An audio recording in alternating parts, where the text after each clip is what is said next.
দিনটা কিন্তু শুরু হয় আমাদের চা দিয়েই সকালবেলা। তো আজকে কিন্তু আমি তোমাদের সাথে চা দিয়েই ভিডিওটাও শুরু করলাম। তো গুড মর্নিং বন্ধুরা, তোমরা কেমন আছো? আমরা কিন্তু সবাই খুব ভালোই আছি। আর আমার এই নতুন ভিডিওতে তোমাদের কিন্তু অনেক স্বাগত। আর জানো তো আমি না প্রায় এক সপ্তাহ হয়ে গেল এই বাড়িতে এসেছিলাম মার কাছে। তো আজকে চলে যাব। এই কদিন আমার ভিডিও করা হয়নি, ভেবেছিলাম ভিডিও করব, কিন্তু আসলে অনেক দিন পর মার সাথে দেখা হয়েছে। আর ওর জন্য আর মার সাথে গল্প বা কাজ বাজ থাকে, মা কাজ করে, আমি চুপচাপ বসে বসে দেখি। তো সেই করতে করতে আর ভিডিওগুলো করা হয়নি। আর ওই বাড়িতে গেলে তো আমার সব কিছু থেকে পুরোপুরি ছুটি থাকে, আর যার কারণে ভিডিও আর করা হয়নি। মার সাথে গল্পই করেছি। আর মাও তো কাজ করে, আসলে মা স্টুডিওতে কাজ করে, তো ওর জন্য মার সঙ্গে সেরকমভাবে তো সময় কাটাতে পারি না। তো যার কারণে আমি আর এই কদিন ভিডিও করিনি, শুধু মার সাথে গল্পই করেছি।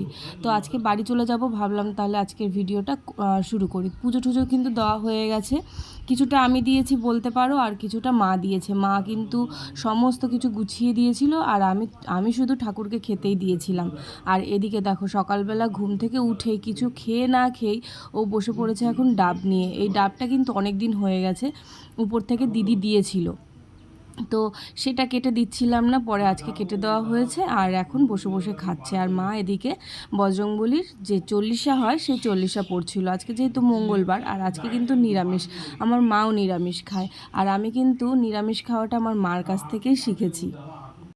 বন্ধুরা, এখন এটা কি হচ্ছে রান্না? পনিরের কোপ্তা কারি।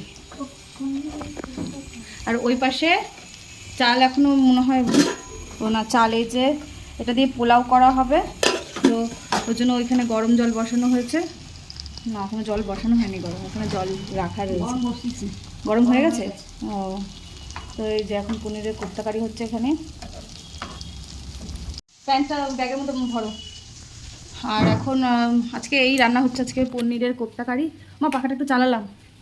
পনিরের কোপ্তা কারি আর পোলাও, তো এই রান্না হচ্ছে। দিদুনকে জল দাও বাবা, আর তুমিও খাও জল। আর গপুকে ওইদিকে রেডি করিয়ে দিয়েছি, কারণ পরে যাওয়ার সময় তাড়াহুড়ো লাগবে। আর গপুর নতুন জামা দিদুন দিয়েছে বানিয়ে, তো নতুন জামা পরিয়ে দিয়েছি। গপুর চান করে উঠে পরায়নি, তো ওটা ধুয়ে দিয়েছিল মা। আর একটা জামাও বানাতে দেওয়া রয়েছে, দুটো জামা বানাতে দিয়েছিল, তো একটা জামা তৈরি করে দিয়ে দিয়েছে, আর একটা জামা এখনও বানিয়ে দেয়নি। তো ওই জন্য ওইটা যেটা পেয়েছি হাতের সামনে সেটাই মা ধুয়ে দিয়েছে সকালবেলা। ওটা এখন শুকিয়ে গেছে, পরে আমি আবার ওটা পরিয়ে দিলাম। তো চলো দেখাচ্ছি নতুন জামাটা পরে একদম খুব ভালো লাগছে আমার সোনাটাকে।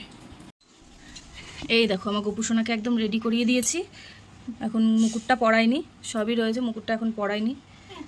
আর এই জামাটা না একদম সুতির, খুব সুন্দর জামাটা। আর সব কিছু ভরে নিয়েছি, গপুর যা যা রয়েছিল এখানে নিয়ে এসেছিলাম সেগুলো সব ভরে নেওয়া হচ্ছে। আর এখন মার রান্নাটা হয়ে গেলে তারপরে খাওয়া দাওয়া করবো, তারপরে ধীরে সুস্থে বেরোবো। ভেবেছিলাম 3টে ট্রেনটা ধরবো, কিন্তু না হলেও কোনো ব্যাপার না, ধীরে সুস্থে বেরোবো। আর ভাবছি আজকে শিয়ালদা হয়ে তারপরে যাব, কারণ দমদম থেকে যেহেতু বেলা করে বেরোবো, এবার অফিস টাইম তখন ছুটি হয়ে যাবে, তো যার কারণে তখন প্রচণ্ড ভিড়, জায়গা পাবো না। যার কারণে আমি গড়িয়া স্টেশন হয়ে তারপরে ওখান থেকে শিয়ালদা হয়ে যাব। ওখান থেকে গেলে একদম, কোনটা? হ্যাঁ দাও। তো ওখান থেকে একদম আমি শিয়ালদা থেকেই যাবো চাকদা পর্যন্ত। তো ঠিক আছে, মা রান্না করতে থাকুক, আর খাওয়া দাওয়া করবো রান্নাটা হয়ে গেলে। কোনটা? আমার এটা উঠে গেছে, যে মুখ ধুলাম না, উঠে গেছে। প্রচণ্ড গরম, এই দুদিন তো একটু ঠান্ডা ঠান্ডা ছিল, কিন্তু আজকে আবার গরম, প্রচণ্ড গরম পড়েছে। অল্প একটুনি খাবি, আর দিদুন খাবে বাদ বাকিটুকু। অল্প একটু খা, তুই খেয়েছিস কিন্তু আগে, পুরোটা খেয়ে নিবি না। হয়েছে? দাও। ও মা, মা আই নাও, তুমি রান্না করতে করতে হাঁপিয়ে গেছো, ওর জন্য তোমাকে দিলাম এটা। মিষ্টি না ডাবের জলটা? খেয়েছে, অনেকটা খেয়েছে। রান্না এখনো হয়নি। কতক্ষণ লাগে রান্না করতে? হ্যাঁ, আমি তো করে দিলাম পুরোটা তো আমি করে দিলাম। ওখানে পোলাওটা কি বসিয়েছো? হ্যাঁ, গরমের মধ্যে পেরে উঠছি না, তার মধ্যে অর্ডার। আর জানো তো মা মঙ্গলবার করে ভাত খায় না, তাই জন্য মাকে ভাবলাম কটা রুটি করে দিয়ে যাই, একেবারে দুপুরবেলাতেও খেয়ে নেবে রাত্রিবেলাতেও খেয়ে নেবে। কিন্তু আমি ভাত খাই, আমি ভাত না খেয়ে থাকতে পারি না, ওই জন্য ভাবলাম মাকে একটুখানি রুটিটা করে দিয়ে যাই, তাহলে মার একটু হেল্প হবে। তো আমার খাওয়া দাওয়া কমপ্লিট হয়ে গেছে আর এখন পুরো রেডি হয়েও গেছি আমি, আর এখন বেরোবো। মাও খেয়ে নিয়েছে, মেঘ করেছে বাইরে এখন ভালোই, ভাবছি তাড়াতাড়ি বেরিয়ে পড়ি, নাহলে অসুবিধা হয়ে যাবে, রাস্তাঘাটে যদি বৃষ্টি নামে তখন আবার অসুবিধা। তো চলো বন্ধুরা, একেবারে আমি স্টেশনে গিয়ে তোমাদের সঙ্গে কথা বলছি, কারণ এর মধ্যে রাস্তায় যেহেতু আমার কাছে গোপাল থাকবে, আবার আমার পিঠ ব্যাগ তারপর শোনা খুব অসুবিধা হবে, যার কারণে আমি একদম স্টেশনে গিয়ে তোমাদের সঙ্গে আবার কথা বলছি। মন খারাপ করছে দুদিনের জন্য? দিকে আসো দেখি, দেখি দেখি দেখি। না উপরে নেই, কেউ নেই উপরে। হ্যাঁ না না অসুবিধা নেই, নেই উপরে, বললাম তো তোমাকে। তো বন্ধুরা, আমি যেহেতু শিয়ালদা থেকে যাব, ওই জন্য আগে কিন্তু আমাকে গড়িয়া স্টেশন যেতে হবে, ওখান থেকে ট্রেন ধরে তারপরে আমাকে শিয়ালদা যেতে হবে। তো আমি কিন্তু বেরিয়ে পড়েছি একটু তাড়াতাড়ি, কারণ একটু ঘুরে যেতে হচ্ছে যেহেতু, ওর জন্য আমাকে টাইম মতন শিয়ালদায় পৌঁছাতে হবে। আর যেই টাইমটাতে আমি বেরিয়েছি ওই টাইমটা মোটামুটি ফাঁকাই থাকে। আর দেখো স্টেশন, আমি কিন্তু শিয়ালদা স্টেশনে চলে এসেছি।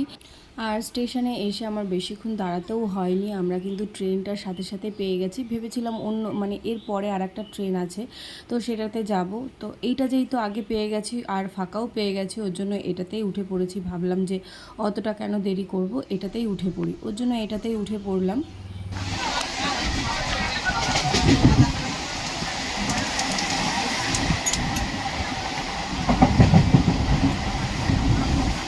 তো বন্ধুরা, আমরা কিন্তু চাকদায় নেমে পড়েছি, আর এখন চাকদাতে আমরা অটোতেও উঠে পড়েছি। আর তোমাদের দাদা কিন্তু জানে না আজকে আমরা যে বাড়িতে যাচ্ছি, ও জানে যে আমরা 2 সপ্তাহ পর বাড়িতে যাব। তো আজকে বাড়িতে গেলে একদম চমকে যাবে।